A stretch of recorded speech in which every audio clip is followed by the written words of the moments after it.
આવી integrity field આંખો મેં ક્યારેય જીવનમાં જોઈ જ નથી. ઇન્ટિગ્રિટી એટલે તમારી વફાદારી, તમારી નિષ્ઠા, બધાને સાથે લઈને આગળ ચાલવાની ભાવના, કોઈનું કોઈ દિવસ ખોટું ન વિચારવું, ખોટું કરવું નહીં, ભૂલથી પણ એવો વિચાર ના આવે, દરેક વ્યક્તિ પ્રગતિ કરે, દરેક વ્યક્તિ આગળ વધે એવી એક સદભાવના. All this come together to make one word in English and that is called integrity. આવી ઇન્ટિગ્રિટી મેં કોઈના જીવનમાં જોઈ નથી. હવે પહેલાં તો અમેરિકાના પ્રેસિડેન્ટ કોઈથી ઇમ્પ્રેસ ના થાય, અને ભૂલથી પણ ઇમ્પ્રેસ થાય ને તો એક્સપ્રેસ ના થાય, કારણ કે એનો ઈગો એટલો બધો હોય. બિલ ક્લિન્ટન અહીંયા આવેલા તાજમાં, when he was the president, Taj ને ઓબેરોય ને બધી એમને રોકેલી. ત્યાં જે સિસ્ટમ્સ ફિટ થયેલી, અનબિલિવેબલ, કે ઇન કેસ અમેરિકા ઉપર અટેક થયો when the president is away, તો એમને કમાન્ડ્સ આપવા હોય તો સિસ્ટમ બધી અહીંયા ફિટ થયેલી, અનબિલિવેબલ. અને હુઝ ઓફ ઇન્ડિયા આવેલા 500 જણા એમને એક ગેધરિંગમાં, અને છેલ્લે પાવર કપલ બિલ ક્લિન્ટન એમના ધર્મપત્ની હિલેરી ક્લિન્ટન બંને સ્ટેજ ઉપર ઊભા હતા, અને બધાને કીધું તમે સ્ટેજ ઉપર આવજો એમને હેન્ડશેક કરવા માટે, કોઈ વાત નહીં કરવાની, એમની પાસે ટાઈમ નથી. ટાઈમ્સ ઓફ ઇન્ડિયા મેં ફોટોગ્રાફ આવેલો, એ જે લાઈન ઊભી હતી ને એમને મળવા માટે, રતન ટાટા, મુકેશ અંબાણી, અનિલ અંબાણી, સુનિલ ભારતી મિત્તલ, સચિન તેંડુલકર, શાહરૂખ ખાન, અમિતાભ બચ્ચન, બધા ક્યુમાં ઊભા હતા to shake hands for 1 second with the president of America. આનો દરજ્જો હોય છે, કારણ કે દુનિયાની પ્રથમ 25 સંસ્થાઓ અમેરિકા જ ચલાવે છે. વર્લ્ડ બેંક ગણો, યુનાઇટેડ નેશન્સ ગણો, ઇન્ટરનેશનલ મોનિટરી ફંડ ગણો, એના ડોલર પાવર ઉપર તો ચાલે છે. રાજા છે એટલે ગમે તે દેશને ઘૂંટણે લાવી દેવો હોય ને, America has so much of military power and air power. એના દેશમાં, એના દરિયામાં જઈને એના શિપ ઉપરથી પ્લેન બોમ્બાર્ડિંગ ચાલુ કરે, ગમે તે દેશને જો એ ધારે, જેને યુદ્ધ લાંબુ ચલાવવું હોય તો એ લાંબુ ચલાવે, બાકી જો ધારે તો 48 કલાકમાં તો દુનિયાના ગમે તે દેશને ઘૂંટણે લાવી દે, એટલી તાકાત છે એની પાસે. They have military power, air power, આ બધા કરતા R&D પાવર તો એનાથી મોટો છે એ લોકો પાસે. R&D પાવર તો એટલી મોટો છે, ડોલર પાવર જબરજસ્ત. એ ઇમ્પ્રેસ ના થાય. અને પ્રમુખ સ્વામી મહારાજે મુલાકાતમાં છેલ્લે કહ્યું કે સાહેબ અમારું અક્ષરધામ જોવા માટે આવજો ખાસ. અમારા દુભાષા સંતે કીધું કે he is inviting you very warmly to visit our Akshardham at Gandhinagar. Bill Clinton immediately બોલ્યા કે when he is inviting I will come, અને આવ્યા ગાંધીનગરનું અક્ષરધામ જોવા માટે. એટીટ્યુડ તમારો સારો હોય લોકો પ્રત્યે તો તમારી હૃદયની ભાવનાઓ છે ને, beyond your words, beyond your language, beyond your facial expressions, beyond your body language will Impress the person. હૃદયની ભાવના ચોખ્ખી હોવી જોઈએ, એટીટ્યુડ ચોખ્ખો હોવો જોઈએ, તો મોટું કામ થશે. એટીટ્યુડ ચોખ્ખો હોય ને, તમારે આવડતની જરૂર નહીં પડે. આઈ ચેલેન્જ એન્ડ ગેરંટી. તમારી પાસે નોલેજ ઓછું હશે, રિસોર્સિસ ઓછા હશે ને, તો પણ તમારું ધાર્યા બહારનું પરિણામ તમે લાવી શકશો. અહીંથી પ્યોર રહેજો. કોઈને છેતરવાની વાત, કોઈનું ખોટું કરવાની વાત, કોઈને લઈ લેવાની વાત એ ક્યારેય વિચારવી જ નહીં. મારા ભાગ્યમાં હશે, મારી મહેનતથી, મારા પ્રારબ્ધથી મને મળશે, એમાં હું રાજી છું. એટલી ખાનદાનીથી જીવવું કે કોઈનું ધન પરધન પથ્થર માનીએ, એટીટ્યુડ છે. જે ધન તમારું નથી ને એની સામે થૂકવાનું પણ નહીં, થૂક બગડે આપણું. ખાનદાનીથી જીવવાનું એ એટીટ્યુડ છે. 80 વર્ષની ઉંમરે જ્યારે ડેથ બેડ ઉપર હોય ત્યારે છાતી પર હાથ મૂકીને તો કહી શકવા જોઈએ ને કે આઈ લીવડ માય લાઈફ વિથ ડિગ્નિટી. એટલું તો બોલી શકવા જોઈએ કે નહીં? એ એટીટ્યુડ તો હોવો જોઈએ કે નહીં? તમે રાત્રે બેડરૂમમાં સુવા જાઓ ત્યારે સોફ્ટેસ્ટ પિલો કયો છે? Your conscience, when it is clear, it's the softest pillow for you to rest your head and get a good sleep. મેં કોઈનું ખોટું નથી કર્યું, મેં કોઈનું ખોટું લીધું જ નથી. હું ગમે તે સમાજની વચ્ચે ઉન્નત મસ્તકે ઊભો રહી શકું, ગમે તે વ્યક્તિની આંખમાં આંખ નાખીને વાત કરી શકીશ. કોઈ કહે તો ખરો કે મેં કંઈ ખોટું કર્યું છે? એ ડિગ્નિટીથી જીવ્યા ત્યારે રાઈટ એટીટ્યુડ કહેવાય. બાકી તો હમણાં રાત્રે 12 વાગે રોડ ઉપર ટ્રાફિક નહીં હોય ત્યારે કૂતરા બધા આવશે ને અડધા રોટલા માટે ઝઘડશે. 12 કલાક પછી કાલ બપોરે 12 વાગે 3 પીસ સૂટ પહેરીને કોર્પોરેટ ઓફિસમાં બેસીને અડધા એકર માટે ઝઘડે. બે વૃત્તિ ને પ્રવૃત્તિ તો સરખી જ થઈ. હા, રાત્રે 12 વાગે રોડ ઉપર અને બીજી દિવસે બપોરે 12 વાગે કોર્પોરેટ ઓફિસમાં. એ તો કઈ જીવન છે? ડિગ્નિટી સાથે જીવવાનું. Materialistic things doesn't matter if you live with dignity. તો આ એટીટ્યુડ તમારે રાખવાનો. એટીટ્યુડમાં આ પાવર છે. કે આવા પરિણામો લાવી શકે. In short, this is the thing કે તમારો એટીટ્યુડ પવિત્ર અને સાચો હશે ને તો તમને પીપલ સપોર્ટ બહુ જ મળશે, which is the biggest asset.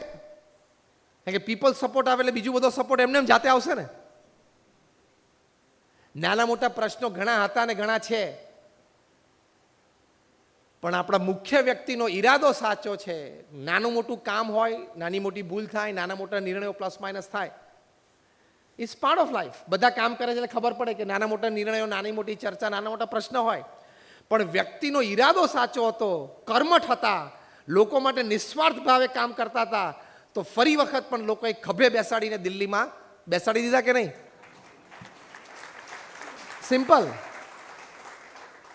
કામ માટે પ્લસ માઇનસ હોય, નાના મોટા નિર્ણયો પણ પ્લસ માઇનસ હોય, પણ ઈરાદો ચોખ્ખો હોય, પ્રામાણિકતા હોય, કિંમત તો એની જ છે ને. યસ ઓર નો? કારણ કે એમાંથી કદાચ એકાદ નાના મોટા કામમાં પ્રશ્ન, બીજા 2-5 કામ જોરદાર થાય ને. બીજા 2-5 કામ જોરદાર થાય ને, નેક ઇરાદો હોય તો થશે હમણાં થોડા દિવસોમાં. એટલે કહેવાની વાત એ છે કે ઈરાદો સાફ હોય ને નેક હોય તો મોટા કામ થઈ શકે. સારી રીતે પીપલ સપોર્ટ તમને મળે જ. Towards the end of the talk, પ્રવચનના અંતે આટલી વાત સમજવાની કે નબળા ઈરાદા રાખવા નહીં, સવડા ઈરાદા રાખવા. અમેરિકામાં લાઇટ જાય ને, અમેરિકન એટીટ્યુડ શું છે?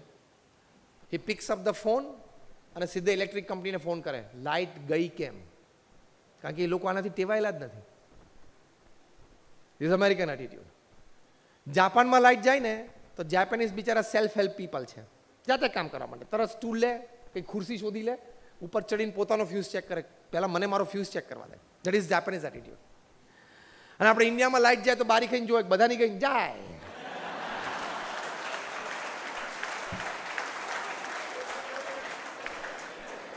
અને ગંજી અને લેંગો પહેરીને ગેલેરી માતા મારે, અને ખાઈ જો જમી લીધું હોય તો ફાંદ ઉપર હાથ ફેરવતો બગાસા ખાય, બીજું કરે. આપણો એટીટ્યુડ છે કે ભાઈ લાઈટ ગઈ, બધાની ગઈ જાય, ઓટલે બેસી જાય, ગેલેરીમાં બેસી જાય. એટીટ્યુડ હંમેશા તમારે હાઈ રાખો, તમને ડિસ્ટર્બન્સ જ ના આવે. ડિસ્ટર્બન્સ જ ના આવે. નાના નાના ડિસ્ટર્બન્સ તો એમની જ જતા રહે. એક બેબી મોસ્કીટો હતું ને, એની મેઇડન ફ્લાઇટ હતી. એટલે મધર મોસ્કીટો અને ફાધર મોસ્કીટો બે જોતા હતા કે how are baby is flying for the first time. Baby પહેલી વાર ચાલતા છે કે એટલે મધર એન્ડ ફાધરને બહુ ઉત્સાહ હોય જોવાનો. બેબી મોસ્કીટોની આમ મેઇડન ફ્લાઇટ હતી, એટલે મધર મોસ્કીટો અને ફાધર મોસ્કીટો બે આમ જોતા હતા કે ઓ બેબી ફ્લાઇટ ફર્સ્ટ. અને આમ રૂમમાં આમ ગોળ ફરીને પાછું આવ્યું. એટલે બંને જણાએ ક્લેપિંગ કર્યું કે વાહ, what a good flight, first flight, maiden flight. How was your experience? એના મધરે પૂછ્યું કે mom, it was a great experience.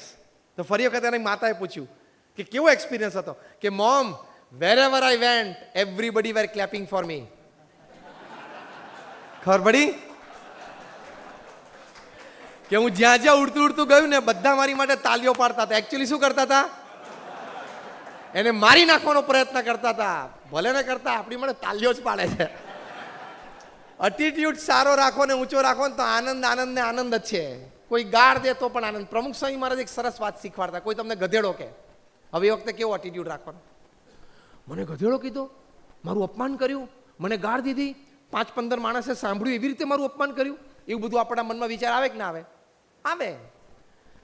પ્રમુખ સ્વામી મહારાજ એક સરસ વાત શીખવાડતા. કારણ કે એમના જીવનમાં એમના ભવ્ય સન્માનો પણ થયા છે, અને અજ્ઞાત લોકોએ કોઈ ગેરસમજણથી એમના મોઢા અપમાન પણ કરેલા છે. અહીંયા બોમ્બેમાં જ એક બહુ મોટા મિનિસ્ટરે 1 કલાક સુધી પ્રમુખ સ્વામી મહારાજને તુકારે બોલીને ખખડાવેલા. એક શબ્દ પ્રમુખ સ્વામી બોલ્યા નહોતા. ઘણા બધા પ્રસંગો એમના જીવનમાં આવા બનેલા છે. We have seen him stable in both the situations. Attitude સારો હોય તો તમે સ્ટેબલ રહી શકો ને. તો એટીટ્યુડ એક સારો શીખવાડતા હતા કે કોઈ તમને ગધેડો કે તો શું વિચારવાનું? 1-2 સેકન્ડ માટે આંખ બંધ કરીને પહેલા સ્થિર થઈ જવાનું, અને શું વિચારવાનું?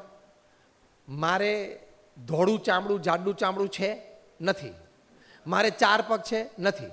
મારે પાછળ એક પૂંછડું છે? નથી. મારે લાંબા લાંબા કાન છે? નથી. બસ તું ગધેડો નથી. Piece in your mind, settle. ગધેડા કેનારા અટકશે નહીં. તમારી ડિફેન્સ સિસ્ટમ સ્ટ્રોંગ હોવી જોઈએ. That is important. કોઈક ગધેડા કહેશે, પરવીસે કોઈક વાંદરા જેવા કહે, પરવીસે કોઈક કૂતરા જેવા કહે, તો કાયમ રોવાનું, કાયમ ઝઘડવાનું? આપણી ડિફેન્સ સિસ્ટમ સ્ટ્રોંગ ના કરી. બીજું એક પ્રમુખ સ્વામી મારા શીખવાડતા. તમારું નામ જીતુભાઈ છે, અમારા મિત્ર છે જીતુભાઈ, અહીંયા બેઠા છે. એની સામે જોઈને એમ કહું કે હરીશભાઈ અહીંયા હો તો તમે શું કહો? હું હરીશભાઈ નથી એટલું તો કોને? એમાં કોક તમને એમ કે ગધેડા જેવો છું. હું ક્યાં ગધેડો છું? મસ્ત એક્સપ્રેશન ના આપીએ? ના, આઈ એમ નોટ અ ડોંકી. મસ્ત સ્માઇલ આપવાની, ખુશ થઈ જવું જોઈએ પેલો. એટલે મેં ગાળ દીદીની સામે એને તો ટોપ સ્માઇલ આપી. To remain stable is in your hands. To remain disturbed is also your thought process. Attitude નક્કી કરવાનો. એટેક્સ તો ચાલુ રહેશે. વરસાદ બંધ નહીં થાય તારે રેઇનકોટ પહેરવો છે? Choice is yours. સિમ્પલ.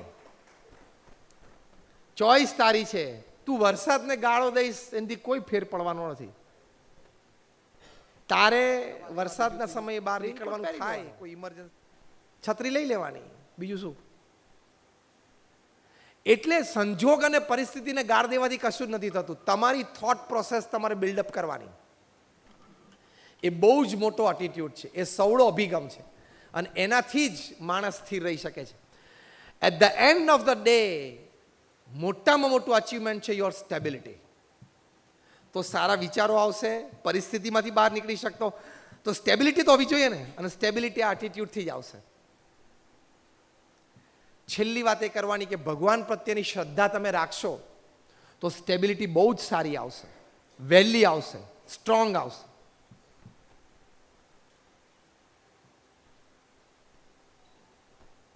ઘણા બધાના જીવનમાં સંત તુકારામ અહીંયા હતા મહારાષ્ટ્રની ધરતી ઉપર. ગામના લોકોને એમ થયું કે આ તો બધી સારી વાતો કરીને ગામમાં બધાને વ્યસન છોડાવે છે અને પત્તા રમતા બંધ કરે છે અને જુગાર બંધ થયું છે. આ માણસ છે ને ગામને બગાડે છે, એટલે એને ગામ બહાર કાઢો. એવું અપમાન કરો ને કે ગામ બહાર કાઢો. એટલે સંત તુકારામને બધું માથા પરથી બધું વાળ ઉતારી કાઢ્યા, મુંડન કર્યું, એની ઉપર ચૂનો ચોપડ્યો અને પછી ગધેડા ઉપર બેસાડ્યા. એ પાછા ઊંધા બેસાડ્યા, ગધેડાનું પૂંછડું હાથમાં આપ્યું અને ગળામાં રીંગણાની માળા પહેરાવી અને એક ઢોલ વાળો રાખ્યો, એટલે આખા ગામમાં ફેરવ્યા. એમના વાઈફને, તુકારામના પત્નીને એમ થયું કે મારા હસબન્ડનું આવું ઇન્સલ્ટ તો મારાથી સહન ન થાય, હું તો સુસાઇડ જ કરું. કે કાલ સવારે હું કૂવા ઉપર પાણી ભરવા જાઉં તો બધા લોકો શું કહેશે, હું કેમ સાંભળી શકીશ? એટલે તો ઘરમાં બંધ કરીને અંદર બેસી ગયેલા. સવારી બધી પૂરી થઈને તુકારામ તેમને ઘર પાસે પહોંચ્યા. ગધેડા પરથી ઉતરીને ઘરમાં ગયા. એના પત્ની તો ધ્રુસકે ને ધ્રુસકે રડીને માથું પછાડવા માંડ્યા કે આ કેવું આ ગામ લોકોએ તમારું અપમાન કર્યું. તુકારામે બારણું બંધ કરીને એમના પત્નીને હાથ પકડીને એને કમ્ફર્ટેબલ કરીને બેસાડ્યા. પછી કે જો સાંભળ, આમાં ખોટું શું થયું છે? તો કે આ બધું ખોટું જ થયું ને. તો કે કશું ખોટું નથી થયું. આપણા લગ્ન 18 વર્ષ પહેલા થયા તે વખતે આપણું ફૂલેકું નહોતું નીકળ્યું, આજે ગામવાળે આજે કાઢ્યું. ફેરફાર અહીંયા જ કરવાનો છે, પરિસ્થિતિ નહીં બદલાય. તે દિવસે આપણો વરઘોડો નીકળ્યો નહોતો, આપણે ગરીબ છીએ, આજે ગામવાળે વરઘોડો કાઢ્યો. તે હું તો રાહ જોતો તો તું આવતો, તું ઘરમાં જતી રહી. બીજું, 6 મહિનાથી આપણી પાસે કંઈ નોકરી નથી, પૈસા નથી, એટલે વાળ નહોતા કપાયા, આ લોકોએ મફત કાપી આપ્યા. ત્રીજું, આ લોકોએ ચૂનો ચોપડ્યો એટલે ડેન્ડ્રફનો પ્રોબ્લેમ જતો રહ્યો, નો ડેન્ડ્રફ નાવ. ચોથું, આપણે અઠવાડિયાથી ખાલી રોટલો ને છાશ ખાતા હતા, આ લોકોએ રીંગણાની માળા પહેરાવી, હવે અઠવાડિયા સુધી શાક ચાલશે. મૂકને ગામની માથાકૂટ, ચાલ ભરેલા રીંગણા કર ખાઈએ. શું એટીટ્યુડ કહેવાય માણસનો!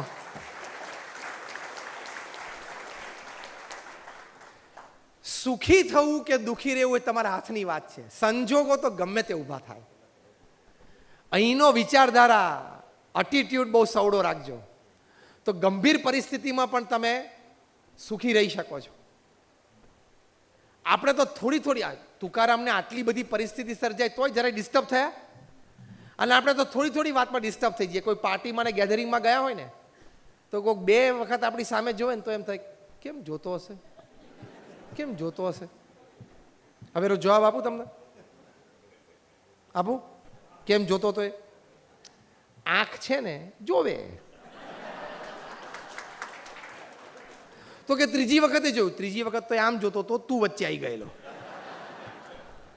પાર્ટીમાંથી પાછા ઘરે જાય ને તો એક ચર્ચા શું હોય તમે જોજો, બધા ગેધરિંગ પછી તમે ઘરે જશો ને પછી 1 કલાક ચર્ચા શું ચાલશે?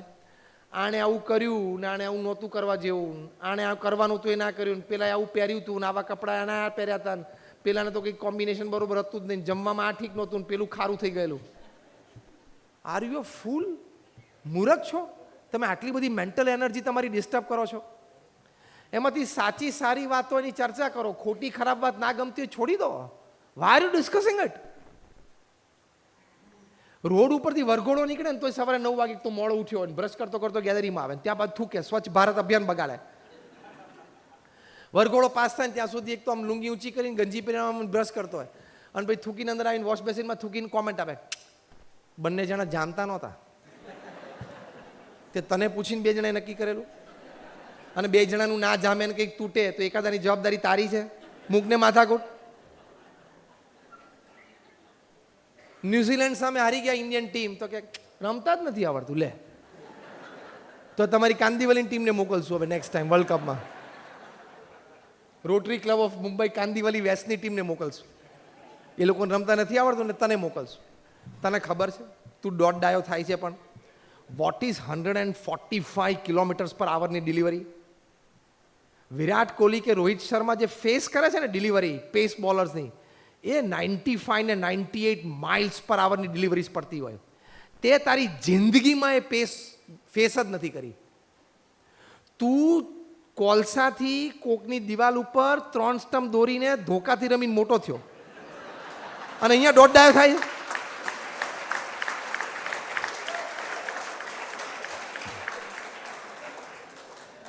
તને ખબર છે વિરાટ કોહલી કે રોહિત શર્મા રમતા હોય કેટલા પ્રેશર નીચે રમતા હોય? 50,000 આંખો એની સામે આમ જોતી હોય, મિલિયન્સ ઓફ વ્યુઅરશિપ હોય ટીવી પર.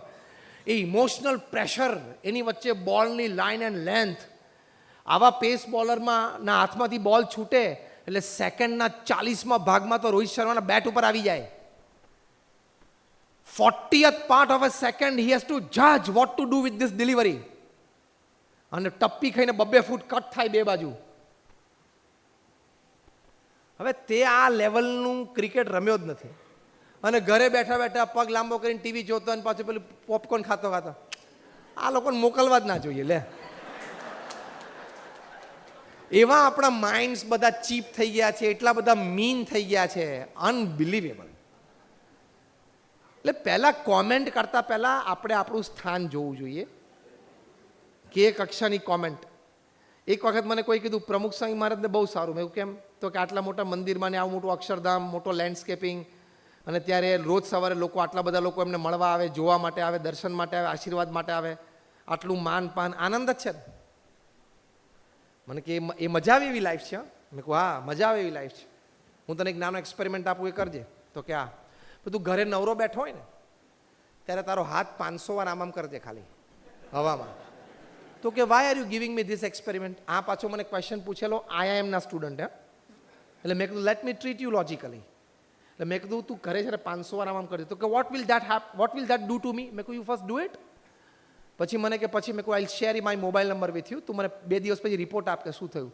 બીજે દિવસેનો ટેક્સ્ટ આવ્યો કે સ્વામી 370 ટાઈમ્સ મેં કર્યું પછી મારો હાથ દુખી ગયો. મેં કહું વોટ ઇઝ યોર એજ? તો કે 20. મેં કહું પ્રમુખ સ્વામી's age is 80 and he is moving this hand 2000 times a day. મેં નાનો જ એક્સપેરિમેન્ટ આપેલો, બીજી મોટી મોટી વાતો તો નહીં કરેલી. પછી એના આમ કાનબુટ્ટી પડી, ના સ્વામી પ્રમુખ સ્વામી ના થવાય. મેં કહું પ્રમુખ સ્વામીના દર્શન કરાય, એના જેવા ના થવાય. પેલો ગધેડો છે ને ઘોડાની ચાલ ચાલવા જાય ને, તે ઘોડાની જે રેવાલ ચાલ હોય ને, કોઈ દિવસ ગધેડો ચાલી ના શકે, શીખી ના શકે. આખી જિંદગી મહેનત કરે ને તો પણ ઘોડા જેવી ચાલ ચાલી ના શકાય. એમાં આવા મહાપુરુષો છે એનું લેવલ જુદું હોય. એ મુઠ્ઠી ઉંચેરા માનવીઓ છે. એ જે કામ કરે ને જે કક્ષાએ કરી શકતા હોય, 70 વર્ષે 18 કલાક કામ કરવું એ સામાન્ય વાત નથી. એટલે અભિગમ હંમેશા, છેલ્લી વાત મેં તમને એ શીખવાડી કે આપણે આપણી મર્યાદામાં રહીને આપણા વિચારો વ્યક્ત કરવા. ગમે તે મોટા માણસ વિશે ગમે ત્યારે ગમે તે વાત ના કરી નખાય. એ જે કક્ષાએ કામ કરતા હોય, એ જે કક્ષાએ નિર્ણય લેતા હોય, તારા ઘરમાં રેફ્રિજરેટર નવું આવે, થોડુંક મોટું હોય સાઇઝમાં, તો કઈ જગ્યાએ ગોઠવવું એની ચર્ચા 2 દિવસથી થતી હતી, ખબર છે ને? તો એની જગ્યા બરોબર ગોઠવાની નથી તારા 2 BHKમાં. અને આખા ભારત દેશમાં આટલી ડાયવર્સિટી ઉપર એક નિર્ણય લેવો, એક પોલિસી ચલાવવી, ડાઉન ધ લાઇન 700 જિલ્લાઓમાં કલેક્ટરને નોટિફિકેશન આપવું ને એ પ્રમાણે તંત્ર ચલાવવું, એ સહેલી વાત છે?